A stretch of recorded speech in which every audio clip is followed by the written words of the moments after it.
Quiero aprender a escucharte.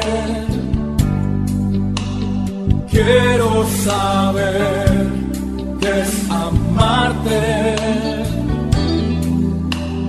De tu verdad yo saciaré.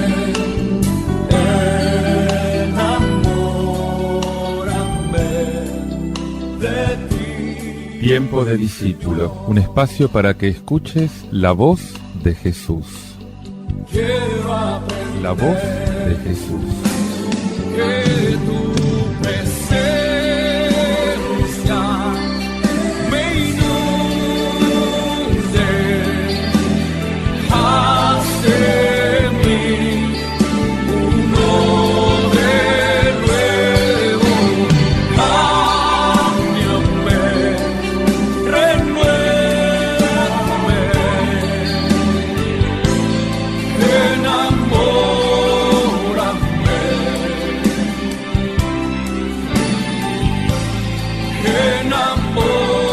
Enamórame de ti, Señor. Paz y bien, te habla Fray Alejandro. Una vez más contigo en este espacio de espiritualidad para sumergirnos en el misterio de la palabra de Dios.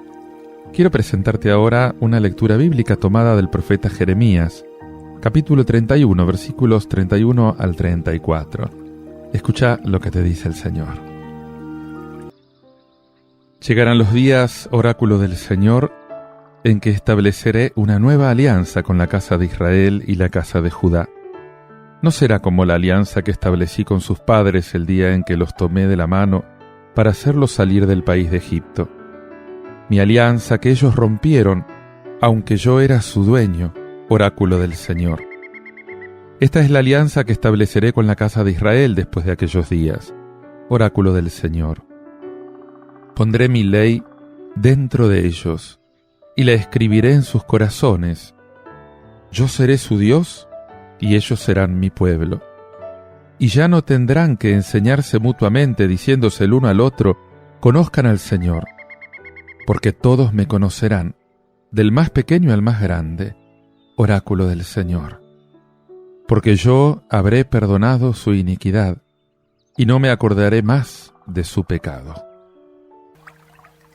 Palabra del Señor, vienen días. Dios está enteramente volcado hacia ese futuro, hacia ese cumplimiento que se está preparando.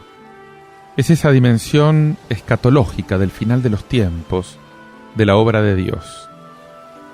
Justamente para juzgar definitivamente este mundo que tan a menudo nos parece mal construido, hay que esperar hasta el final. Porque la creación está todavía muy llena de arrugas que, digamos que momentáneamente la estropean. El sufrimiento, la muerte, el pecado.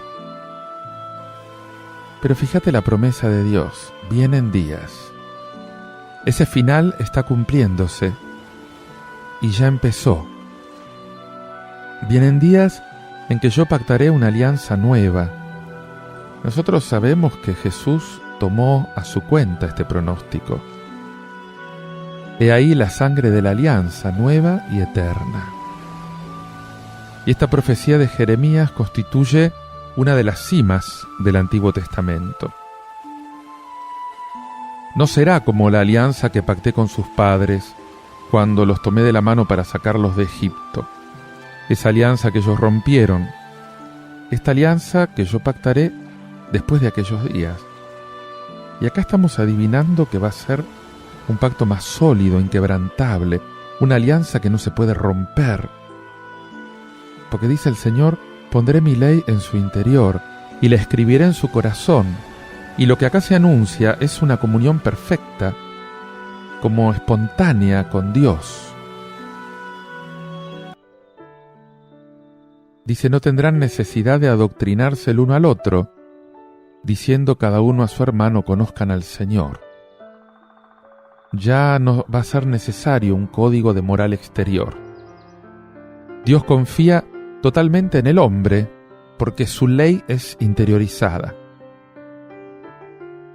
Entre dos auténticos enamorados no se precisa ningún código, porque cada uno se da espontáneamente a la felicidad del otro. San Agustín decía: ama y haz lo que quieras. Y Dios sueña en esta perfección del amor.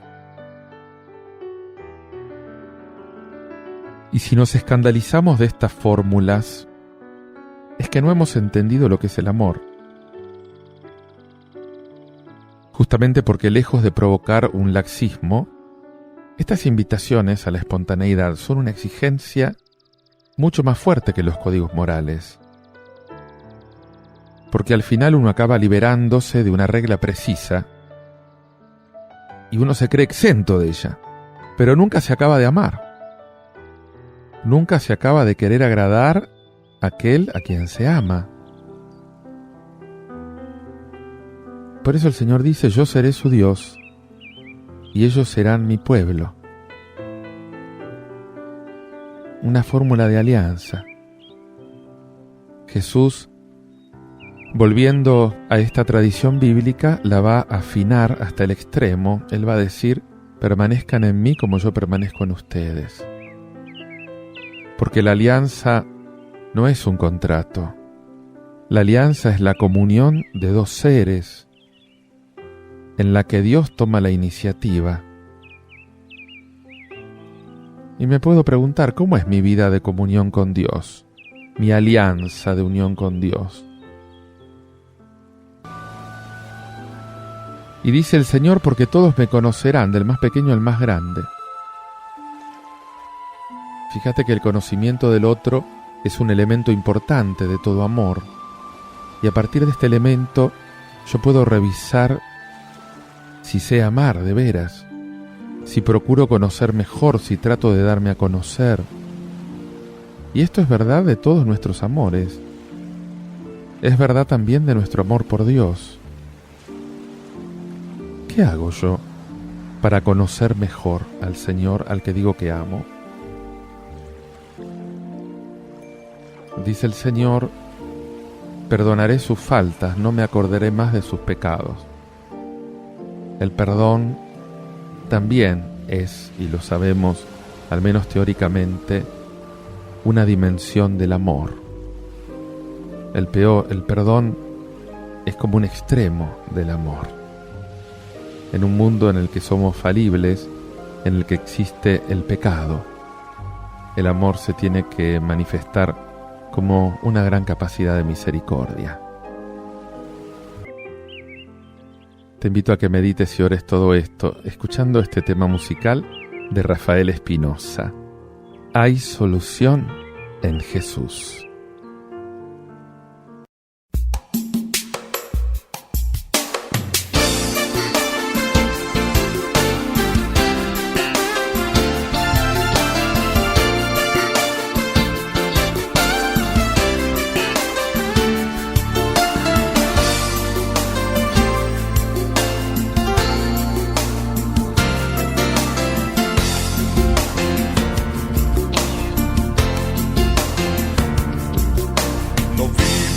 Una vida sin esperanza. No digas no hay solución. Oh, yo ya no quiero nada. No tengo esperanza para mí. Piensa que hay una esperanza. El camino de la solución. Vive lleno de confianza, buscando un amigo en quien confiar. Hay un camino lleno de felicidad.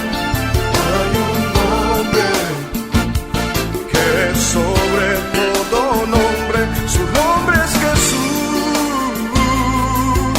es el Hijo de Dios, en Él encontrarás la felicidad, vida nueva Él te dará.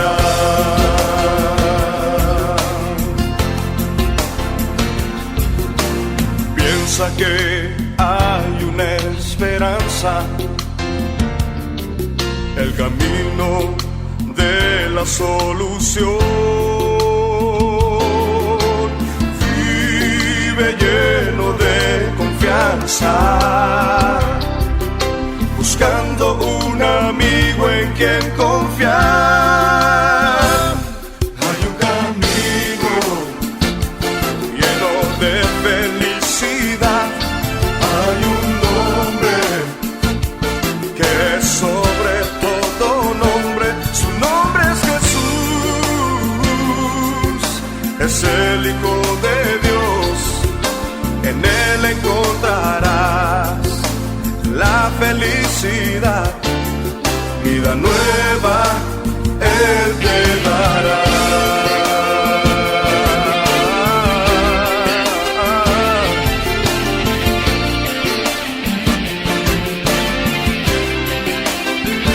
Su nombre es Jesús,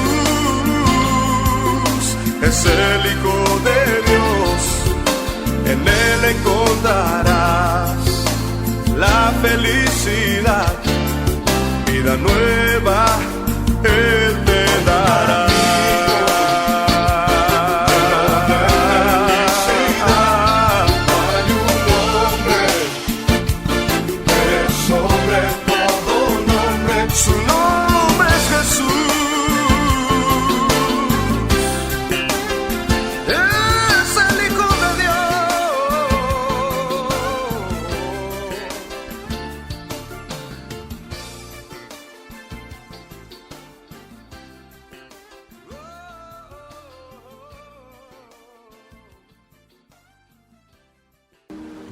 Te invito ahora a que escuches este evangelio tomado del Evangelio de San Mateo, capítulo 16, versículos del 13 al 23, que dice así. Al llegar a la región de Cesarea de Filipo, Jesús preguntó a sus discípulos: ¿Qué dice la gente sobre el Hijo del Hombre? ¿Quién dicen que es?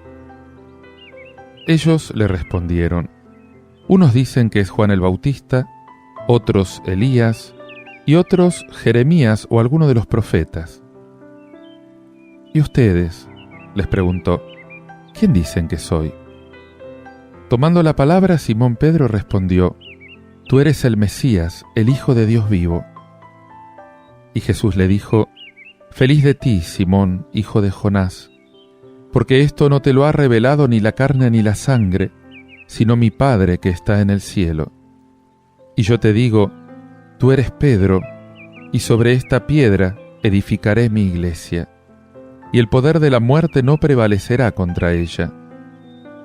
Yo te daré las llaves del reino de los cielos. Todo lo que ates en la tierra quedará atado en el cielo, y todo lo que desates en la tierra quedará desatado en el cielo. Entonces ordenó severamente a sus discípulos que no dijeran a nadie que él era el Mesías.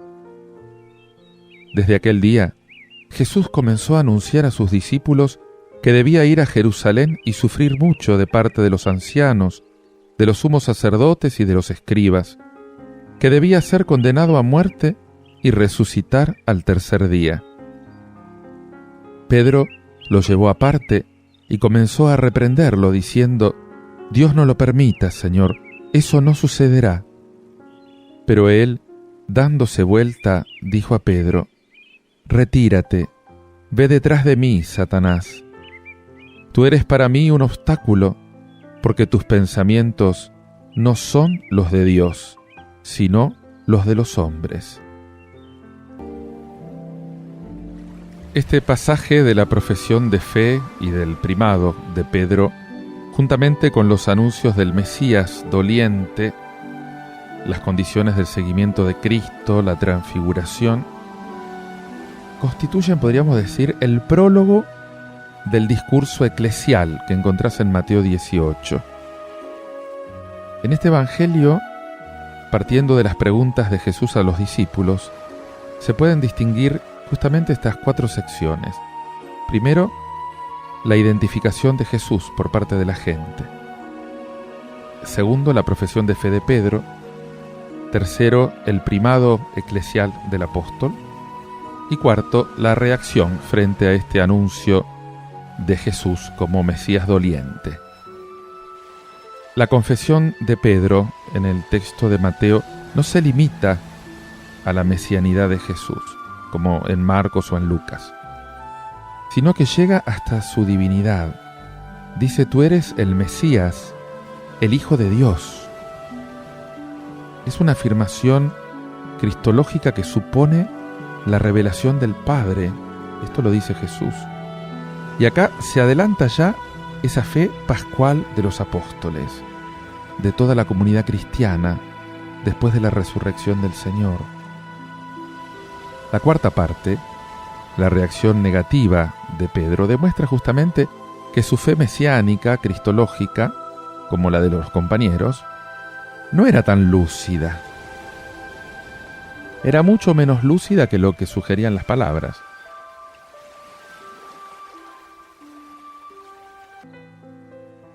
En la tercera sección, el primado eclesial de Pedro es exclusiva de Mateo. Y acá es importante, no se menciona en el pasaje paralelo de los otros dos sinópticos, que es Marcos 8:27 o Lucas 9:18. En estos dos evangelistas, el protagonismo absoluto de la escena es de Cristo. Pedro queda muy en segundo lugar como un interlocutor oponente. En cambio, en Mateo se da mucho relieve a la persona de Pedro. No podemos ignorar que el texto del primado siempre fue polémico en la historia de la Iglesia, en todo el campo de la exégesis bíblica, de la teología. Una polémica que podríamos decir alcanza el clímax justamente en estas palabras de Jesús: tú eres Pedro, y sobre esta piedra edificaré mi iglesia. Este texto tiene una importancia fundamental, justamente para la fundamentación bíblica, teológica, de todo lo que significa la cátedra de Pedro, el primado eclesial, la relación con todo el colegio de los obispos, de los apóstoles, con las iglesias hermanas, con las iglesias separadas. La tradición católica aceptó siempre el texto como auténtico.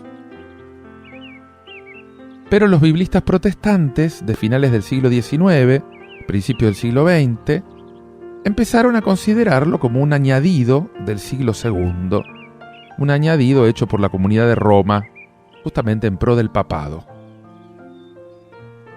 Hoy es una opinión común entre los especialistas que este pasaje es auténtico, o sea, es palabra de Jesús.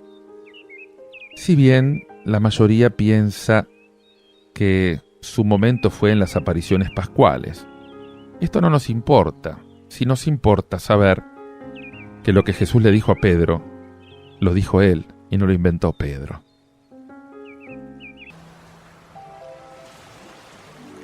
La piedra angular y el cimiento de la iglesia es el mismo Cristo, como dice San Pablo tantas veces. Por eso no la va a derrotar el poder del infierno, a las puertas del Hades, según el original griego. Es una personificación de la muerte, del mal. Sin embargo, por disposición de Jesús, el cimiento visible de la permanencia de la comunión de las iglesias es la cátedra de Pedro. Pedro, que es el vicario de Jesús. La colegialidad con los obispos, los sucesores de los apóstoles. La comunión es un concepto, podríamos decir, básico en la iglesia.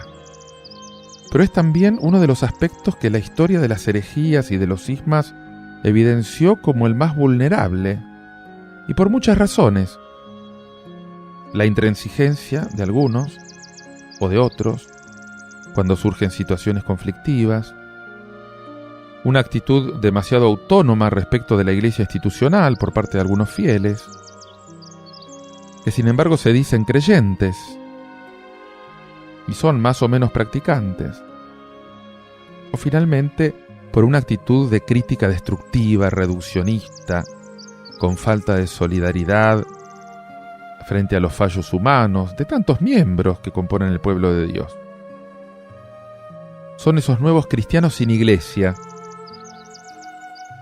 Y esta ruptura de la comunión con la iglesia, que lleva a un grado de distanciamiento grande en muchos casos, tanto a nivel ideológico como práctico, tanto en el sector popular del hombre de la calle como algunas minorías más críticas, más promocionadas cultural y religiosamente, varían según los casos, según la formación, según las situaciones.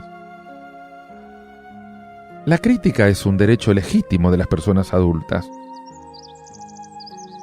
pero no es constructiva sino cuando es solidaria. En este caso, la autocrítica, porque todos somos miembros del mismo cuerpo, es importante. En la práctica de la comunión eclesial, la clave ya la dio hace mucho tiempo San Agustín. Él decía unidad en lo necesario, pluralismo en lo opcional, y amor siempre y en todo. El diálogo, el respeto, la caridad fraterna son la esencia de la comunión en la iglesia. Y justamente es misión de los pastores animar a esta comunión. Ora conmigo. Te bendigo, Padre. Te bendigo porque Cristo, tu Hijo, es la piedra angular, es el cimiento de la iglesia, de tu pueblo. Y hoy, como ayer, Él vive entre nosotros por su Espíritu Santo. Te pido, Señor, que nos hagas vivir en una comunidad santificada por el amor.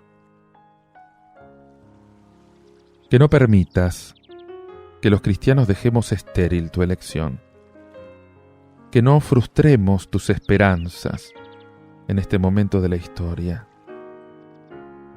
Yo creo en la iglesia, creo que es comunión de hermanos y creo que es una comunión presidida por los pastores que vos nos diste, Señor. Te pido, Señor, que tu pueblo se mantenga unido, que persevere en la fracción del pan, que podamos verdaderamente tener un solo corazón y una sola alma, Señor.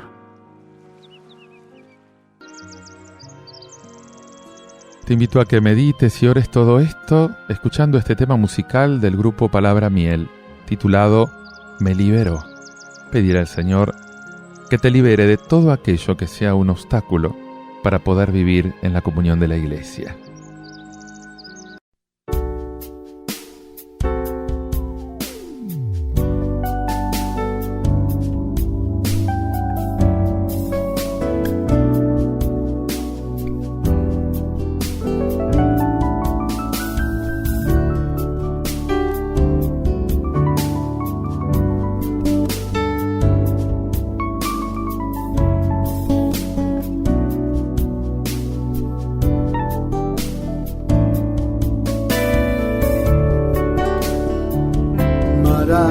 Maravilloso Jesús es para mí, más dulce que la miel que emana del panal.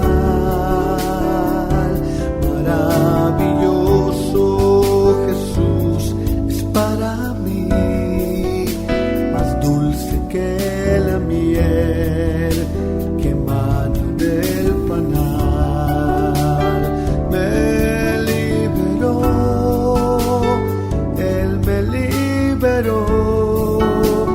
Yo le alabaré por toda la eternidad. Me liberó, Él me liberó. Yo le alabaré por toda la eternidad. Maravilloso Jesús es para mí, más dulce que la miel que emana del panal. Maravilloso Jesús es para mí,